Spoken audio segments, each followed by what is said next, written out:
Hey guys, welcome to a new mini vlog টুস world. আশা করি সবাই তোমরা খুব ভালো আছো। আর আজকের মিনি ব্লগটা কিন্তু একটু অন্যরকম। আজকে আমরা যাচ্ছি অফিসের একটা সাইট ভিজিটে। সামনে তো তোমরা জানোই সাইক্লোন রিমাল আসছে, প্রায় এসেই গেছে। তো সেই জন্য আমাদের ডিপার্টমেন্ট থেকে প্রিকশনস নেওয়া হচ্ছে। যে সমস্ত জায়গায় বন্যাপ্রবণ এরিয়া, সুন্দরবনের সাইডে যে বাঁধের কাজগুলো হচ্ছে, সেখানেই আজকে যাচ্ছি সাইট ভিজিট করতে। দেখতে যে কীরকমভাবে কাজ হচ্ছে না হচ্ছে। সো সেটা তোমাদের সাথেও আমরা শেয়ার করে নিচ্ছি। সো দেখতে থাকো। এখন আমরা এসেছি মধুখালী নামক একটি জায়গায়, যেটা কিনা সাউথ 24 পরগনার আন্ডারে ক্যানিংয়ের জুরিসডিকশনের মধ্যে পড়ছে। নদীর এপারটা ক্যানিং আর ওপারটা কিন্তু বাসন্তীর জুরিসডিকশনে, আর পুরোটাই অবভিয়াসলি সুন্দরবন এরিয়া। তো এই পাশের এই যে নদীটা, এটা মাতলা নদী। এইখানে কিন্তু যখন আমফান হয়েছিল বা অন্যান্য যখন ঝড়গুলো এসছিল লাইক ইয়াস, আয়লা, তখন মারাত্মকভাবে ক্ষতিগ্রস্ত হয়েছিল। এই যে আলের উপর দিয়ে আমি হেঁটে যাচ্ছি, শুনছিলাম এই বাঁধ বা আল তখন নাকি পুরোপুরি ভেঙে গেছিল জলের তোড়ে। আর নিচে যেখানে তোমরা জল দেখতে পাচ্ছ, ওই জল এতটাই হাইটে উঠে গেছিলো যে এই বাঁধগুলোর কোনো এক্সিস্টেন্সই ছিল না। তাই আগে থেকেই এগুলো ঠিকঠাক করার কাজ এখন চলছে, আন্ডার কনস্ট্রাকশন। তো এটা কিন্তু একদমই কোর রুরাল এরিয়া, দেখে ডেফিনেটলি তোমরা বুঝতেই পারছো।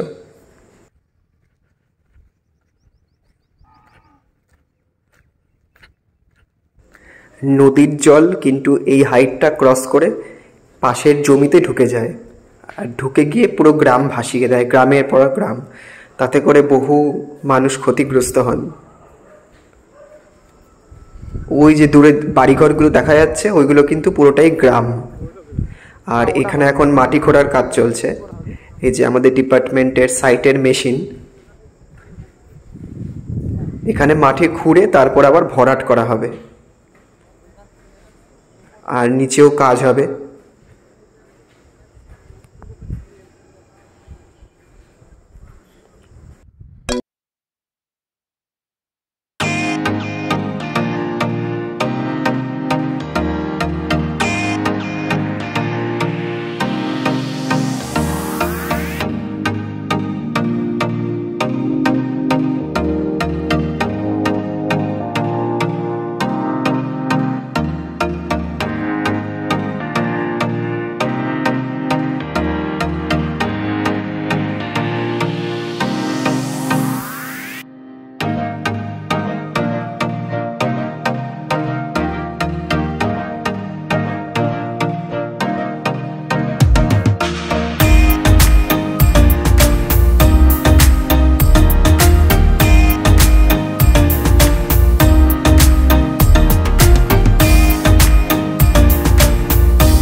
সো আমাদের সাইট ভিজিট হয়ে গেছে।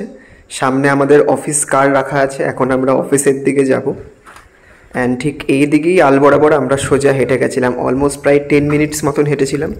আর ওদিক দিয়ে সোজা চলে গেলে কিন্তু ক্যানিংই পড়বে, অন্যান্য সাইট, কারণ আরও অনেক সাইট আছে লাইক নিকারিঘাটা, বুডোখালি, কৃপাখালি অ্যান্ড এক্সেট্রা। এখন আমরা গাড়িতে উঠে পড়েছি। যারা শহরে থাকে কংক্রিটের জঙ্গলের মধ্যে, তাদের কাছে কিন্তু গ্রামের এই সরু রাস্তা, দুপাশে ঘন সবুজ গাছ কিন্তু একটা অন্যরকম ফিলিং এনে দেয়। যাক, বেশ ভালো লাগলো তোমাদের সাথে শেয়ার করে। আশা করি তোমাদেরও ভালো লেগেছে এই মিনি ব্লগটা। তো যদি ভালো লেগে থাকে তাহলে অবভিয়াসলি লাইক, কমেন্ট আর সাবস্ক্রাইব করে দিও চ্যানেলটা। আবার পরের এক মিনি ব্লগে দেখা হবে। আর সবাই স্টে সেফ অ্যান্ড ব্লেসড।